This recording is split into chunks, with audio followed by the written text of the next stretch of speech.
When were films first shown publicly in the UK? This is so stupid. The British citizenship test is supposedly so hard that people are now going to prison over it. Have you heard about this? No.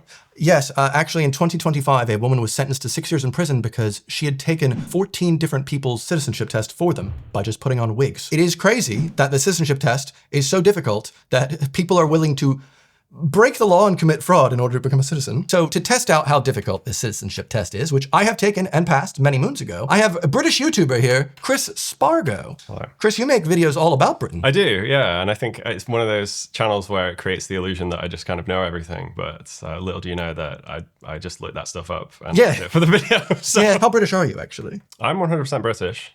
I feel like that puts me at a disadvantage because I have not had to study to obtain Britishness. Well, it should just emanate from you. In theory, I mean, yeah, is the test designed to be something that a British person should just know by osmosis? I believe the test is meant to educate an immigrant about the values that the UK has and its important history in society and the thing that you are joining, essentially. I think you would have learned a lot of these facts in the GCSE era of your life, which is now assumably gone. Yeah, that's the issue. And I think for me, what's going to be a real challenge is if there's any questions about like medieval history and stuff like that. Anything before the 20th century is kind of just like gone in my brain. In order to pass this test, you need to get 75% correct. That is 18 of 24. Okay. There are hundreds of questions that could show up on your test. When I took it, I ended up passing, but they do not tell you by how much. Oh, they just you tell don't you get your score. Nope. Huh. They give you 45 minutes. You sit in a room full of invigilators and people wearing wigs, and you take the test. And then it took me about 10 minutes. I left and I got my pass. And then I became a indefinite leave to remain citizen. Basically, as soon as you hit submit, it goes, you did it.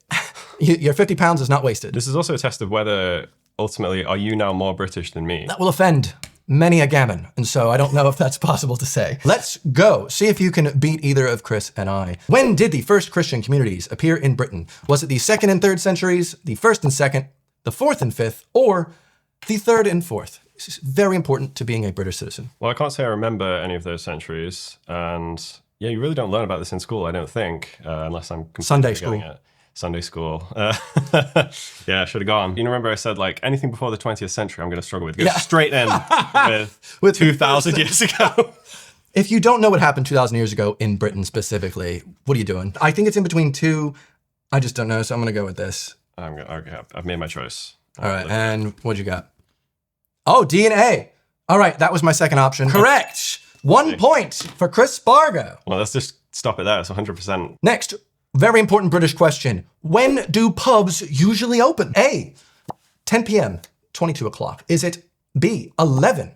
Is it C, 1 o'clock p.m.? Or is it D, 4 p.m.? I Americanized each one of those.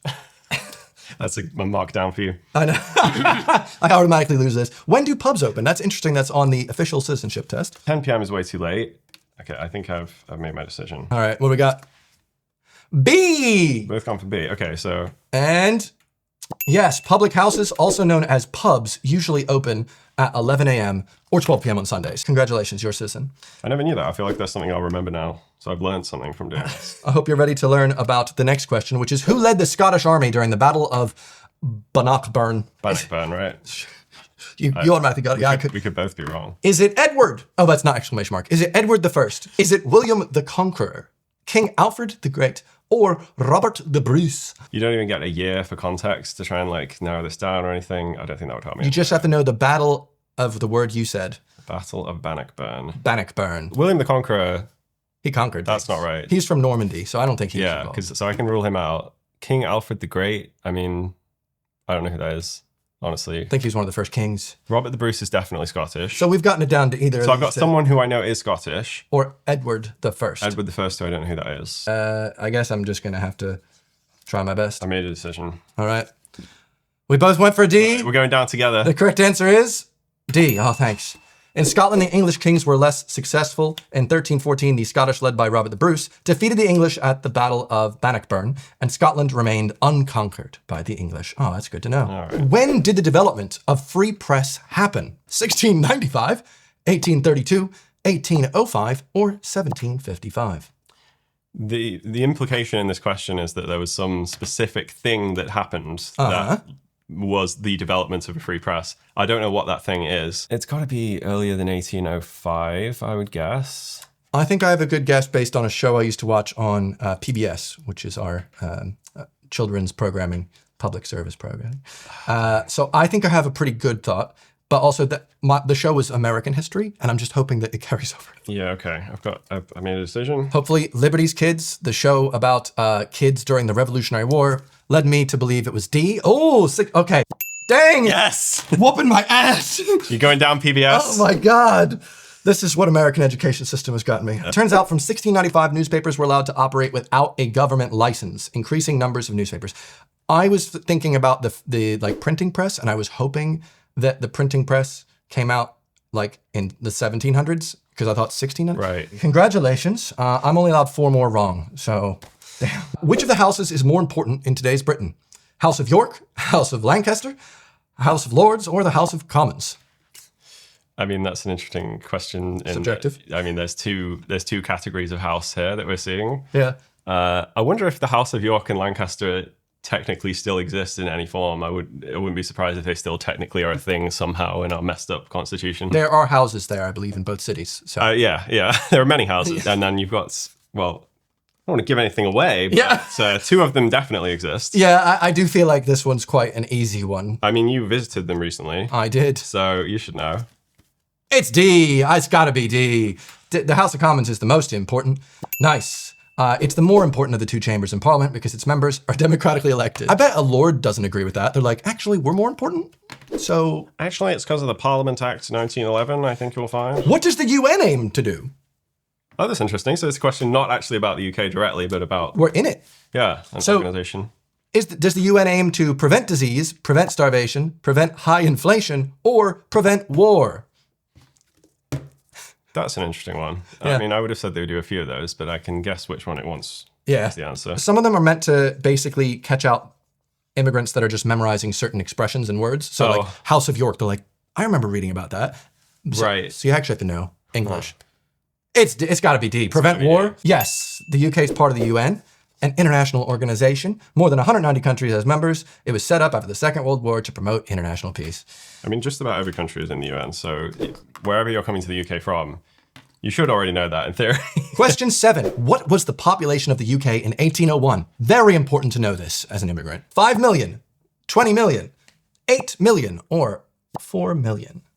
This is a really interesting one because I don't know. I think about this kind of thing sometimes. I think I've thought about it in relation to London. Like That's always what I do. the historical population. London has 8 million now. I mean, what was even the population of the world in 1801? I would have to guess. The population right now is somewhere around 70 million. Also, the UK, would that have been a smaller, like I don't like the question because it should be like England maybe? Ooh. The United Kingdom is not formed in 1801, was it? Was it? Wait. Right? Oh no, this is a whole other question now. I know. Something happened in 1800 something. Isn't that when Ireland joined? And that is when the UK was formed, I thought. Why do you want an immigrant to memorize this to get citizenship? They wonder why people put on wigs. Yeah. Oh wow, okay, we both... Oh, okay, see. What was your logic in getting to that number? Well, 20 was too high. Yeah, and the others were too low. No, those were too low. I just thought that one made the most sense because I think London still had a huge population. I think maybe 1 million at that point, I'm hoping. And then I was, oh God, no, it's gonna be 5, isn't it? Let's hit 8. Oh my God. This is good. The population in the UK was just 8 million. Just 8 million. Just 8 million. Good to know, good to know. When did the Industrial Revolution take place? All right, it's quite simple, right? 18th and 19th, 18th century, 19th and 20th, or 19th century only. Yeah, that's, yeah. This feels like something that could be debated among historians. Is like, when did it start? When did it end? I also always get tripped up by 18th century is actually the 1700s. 17, yeah. What if it was like 1801, you know what I mean? So, and 1799. Oh God, okay. Do you learn about the Industrial Revolution in America? Is that a big thing? We learn about the Industrial Revolution in Britain specifically. Oh, wow. We had to play a board game in which we had to buy up different properties. It wasn't Monopoly. And basically act like the different businessmen. And it was like you were doing textiles or doing trains and we had to learn about how Britain industrialized so that way we could eventually industrialize. Right. Huh. So it's always an 8 of us. What do you got? Oh, shit. What did you put? Oh. I was like, it's definitely 19th, but I went, is it 18th, 19th? I think so. So I'm throwing in a bit of A. So you chose D. No!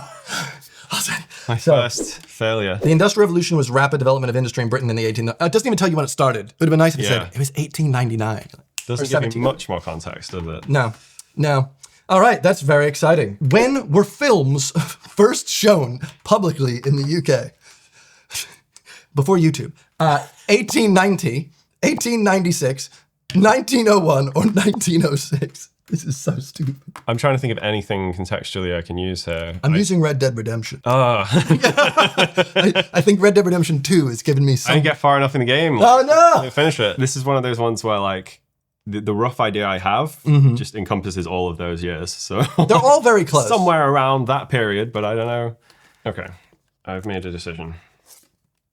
Oh, you went with C, I went with A. I gotta start drawing them more like that. That's so cool. In Red Dead Redemption 2, you go to like a little cinema and you can, watch this little projectory thing. And I'm fairly certain the game took place in the late 1890s when cameras were invented. So I'm hoping it was A. Oh, we're both wrong. Both wrong. I knew it was before 1900s, but it's a bit too early for me. 1896. And then they quickly became popular. Next, where did the jutes come from?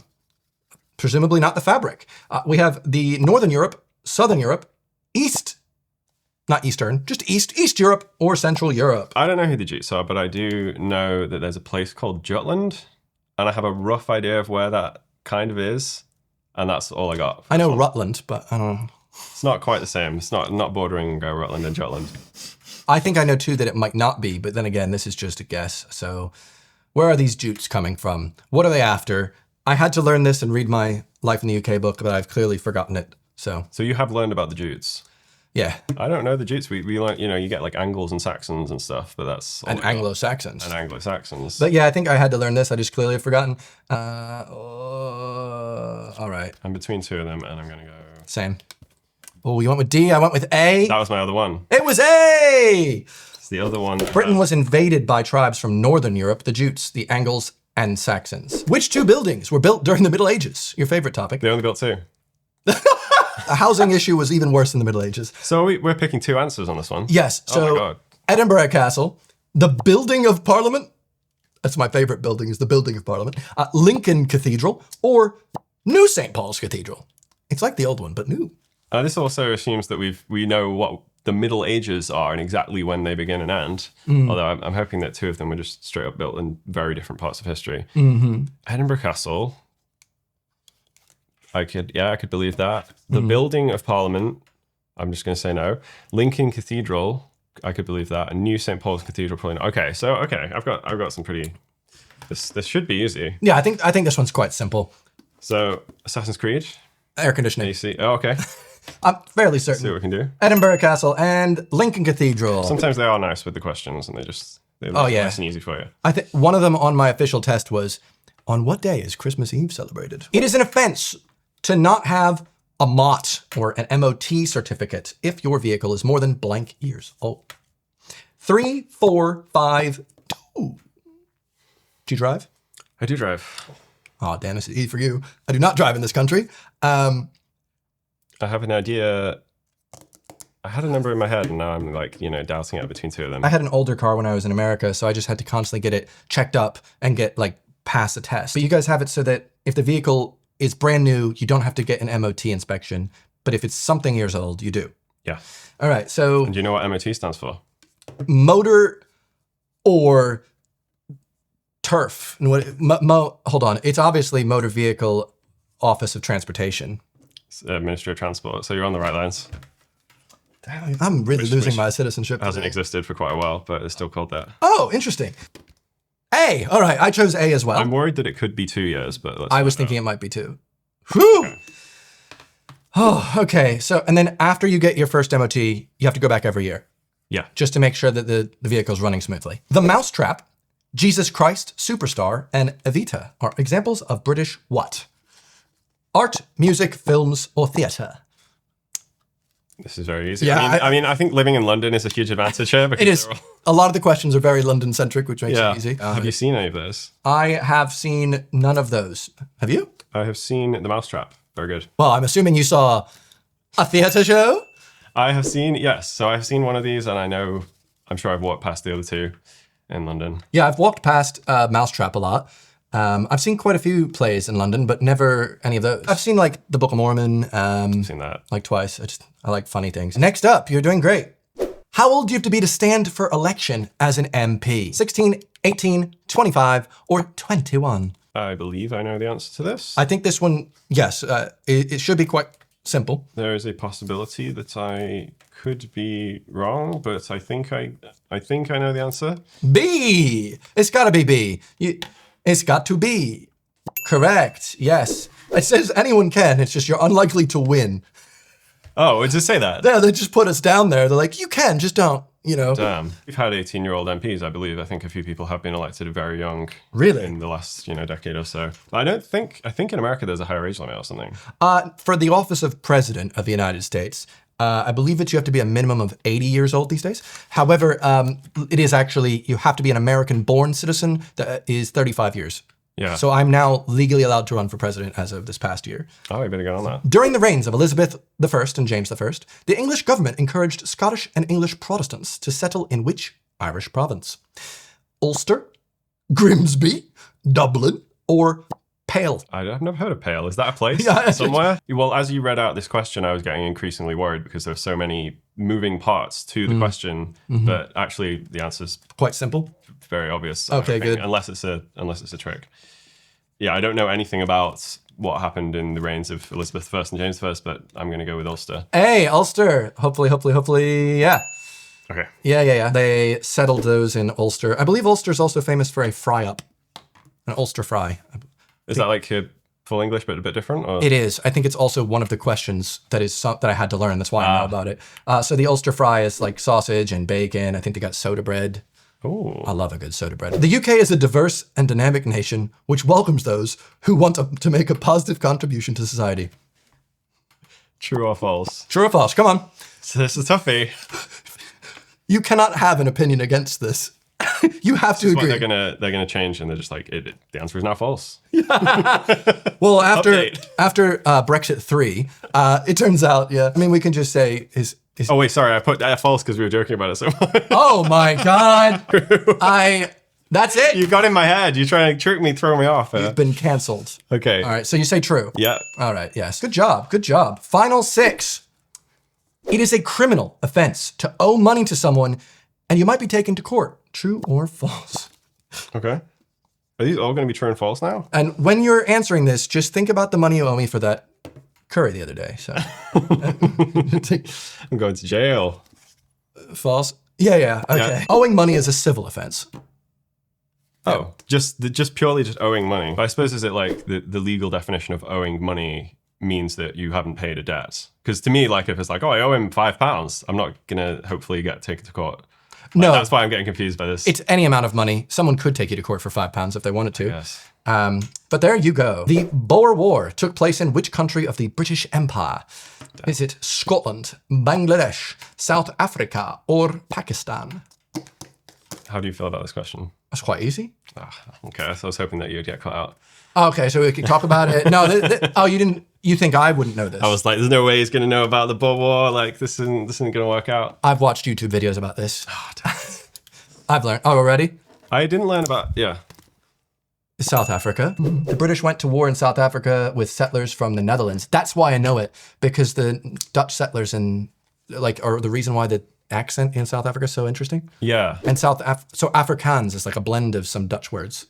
We don't learn about this war in most of school. Like I only learned about it in sixth form because I did history and it was like kind of thrown in as a kind of side thing to another thing we were learning about. So this is not something that like they really teach in schools very much. But they teach it in the Life in the UK test. Which battle is commemorated in the Bayeux Tapestry? Is it Boyne, Bosworth, Hastings, or Agincourt? This is really interesting. I never really thought about what battle the Bayeux Tapestry shows. Really? I mean, is it? I mean, one of them feels like obvious, but that could be. It feels like my brain could be tricking me. I know two of them immediately, and then I know what one of those two is, and so because of that, I'm going to choose the one that I know is not the one that I know. Anyway, that way. I'm going to have to go with the one that I think is an obvious answer, but could be my mind being stupid. It is just that. Battle of Hastings. Okay. Where is the Bayeux Tapestry? Well, because that's another on question. the move. Because it's in France, right? It is in France, yes. It's coming here or something, right? It is finally coming back. Yeah. Hastings! Okay. In 1066, an invasion by William, the Duke of Normandy, in northern France, defeated Harold, the Saxon king of England, in the Battle of Hastings. Harold was killed, William became king, and then there was a bit of embroidery known as the Bayeux Tapestry, seen in France. Okay. Nice, I probably did know that, but it's just like, I haven't thought about it in quite a while. I'm always thinking about the Bayeux Tapestry in the Every morning you wake up and think about the Bayeux Tapestry. I just want it back for Britain. A treaty gave independence to the south of Ireland in 1921. True, false? Ooh. So that's not a nice true and false, in my opinion. I don't know if it's specific. Because it could be one of those where it's like, actually it was 1922. That's the thing. It could easily be just like, it's literally like January 2nd, 1922. It's like, nope, you screwed up. I have a feeling about this though, so I'm gonna go with that. I'm gonna go with my gut instinct. I went with true. Okay, we've both gone with true. All right. Hey, a 1921 peace deal was signed, and in 1922, Ireland became both countries. So they could have messed with us there. Ooh. The 6 counties in the north, which were mainly Protestant, well, because of Elizabeth and whatnot, remained part of Northern Ireland as the UK. Who was the British scientist who was awarded the Nobel Prize for the discovery of the structure of the DNA molecule? Was it James Goodfellow, Alan Turing, John MacLeod, or Francis Crick? Okay. I was kind of like hoping that one of those names would jump out to me, and I think one of them has. Oh, that's great for you. I could absolutely be wrong, but I have a name that I'm going to go with. I mean, we can cross off Alan Turing, right? Yeah, because everyone's seen Alan Turing, the movie. I haven't, but I know of him because he made the Turing test. Yes. I've gone with Crick. Crap! I went with John MacLeod because I recognized that name from making a mistake with it last time I took one of these. So, Francis? Yep. Congratulations! Because there's the Francis Crick Institute somewhere in central London that does research on that type of stuff. You and your London tips. I can only get 2 more wrong, which means if I get all 3 the next wrong, I lose my citizenship. You seem to be fine. I think you might be all right on this, but I'm not. If I get all of these wrong, then I lose, don't I? So we're still right on the threshold. Okay. Members of the European Union can vote in all public UK elections. Okay, no, yeah, I do know this actually. Well, I hope I do anyway. False. I believe they can vote in council elections, but not in general elections. Oh, added information. So false. Prior to Brexit, adult citizens of other EU states who are also resident can vote in all elections except general. All right. Congratulations. I still have to finish because I might lose here, but... Okay, so I'm through. I think so. The system of government in the UK is a parliamentary democracy. All right. Nice quick one there. Yeah, we got true. All right. The King Charles III's.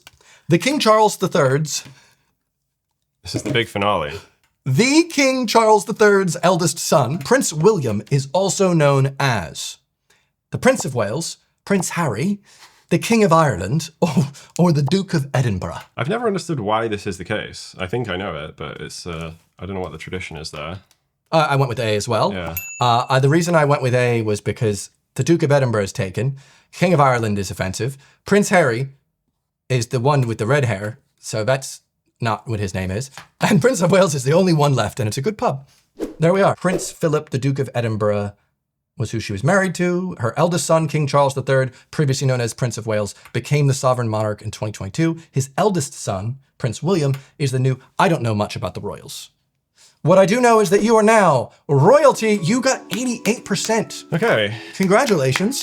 Does that mean I get to become like a super citizen or something? Do I get like more? Yeah, I'm actually quite surprised. There were some really difficult questions in there. So overall, what are your thoughts on the life in the UK test in terms of its scope to try and educate people about Britain throughout history and modern day? I guess I want to know more about what exactly the idea is with the test, because if it is to get, I would assume it's to get people up to the level that every other citizen is at, right? Yeah.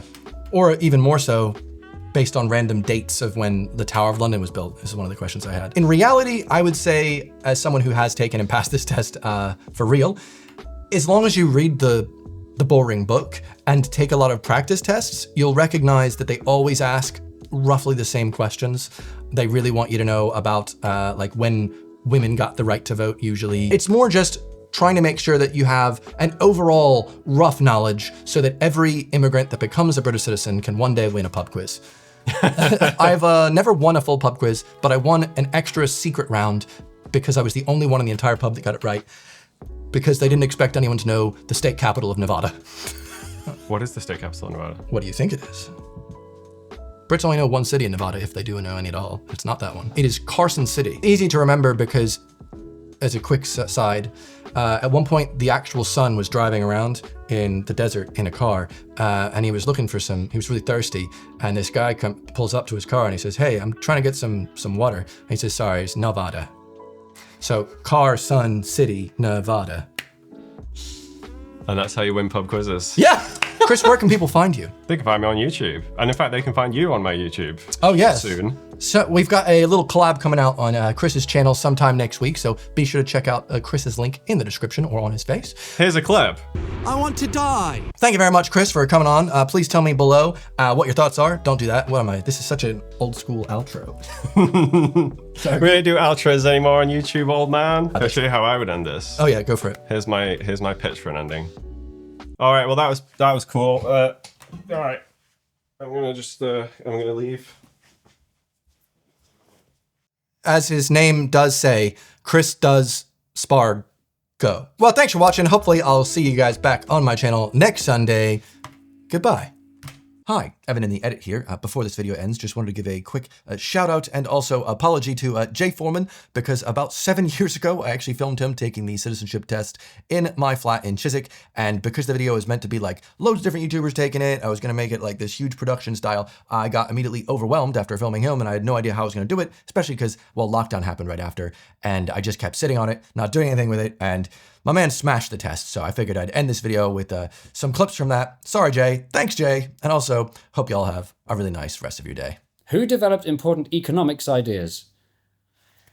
I'm very excited to report that this is the first question. We're up to question number 17. This is the first one I don't know. So results, that was the last one. It says here you answered 20 of the 24 questions correctly. Does that mean I get to stay in Britain? Well, thank you. This has been wonderful. I'm going to shake your hand off camera. Good job. You passed. Bye. You're a citizen.